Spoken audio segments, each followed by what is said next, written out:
Un autobus scolaire s'est renversé au bord de la route. Des dizaines d'élèves sont piégés à l'intérieur. Les enfants crient à l'aide depuis l'autobus. Les pompiers ne se précipitent pas pour les secourir. Aidez-nous! Pourquoi vous venez pas nous aider? On arrive! Un garçon fait un geste qui effraie les pompiers. La raison est que l'autobus a heurté un camion de marchandises. La cargaison du camion contenait des substances radioactives puissantes. Pour la sécurité des pompiers, le chauffeur du camion leur a demandé de ne pas s'approcher trop. Je transporte un chargement de césium-137.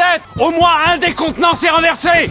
C'est de la poudre et c'est répandu dans l'air. Le contact avec le césium-137 peut entraîner des mutations génétiques. Cela augmentera également le risque de cancer. Le capitaine a appelé une équipe de traitement des risques pour obtenir de l'aide. 2 membres de l'équipe ont été envoyés pour mesurer les niveaux. Dès qu'ils s'approchent de l'autobus avec l'appareil, celui-ci se déclenche. Les élèves à l'intérieur ont encore plus peur. Ils tentent d'ouvrir les fenêtres pour sortir. Restez à l'intérieur! Non! Vous n'êtes pas en sécurité dehors! Aidez-nous! Pourquoi vous venez pas nous aider? On arrive! Pour éviter la panique, les pompiers ne peuvent que dire la vérité. Ce qu'il y a dehors est plus dangereux qu'une égratignure et leur demandent de s'éloigner le plus possible des fenêtres. C'est du césium-137.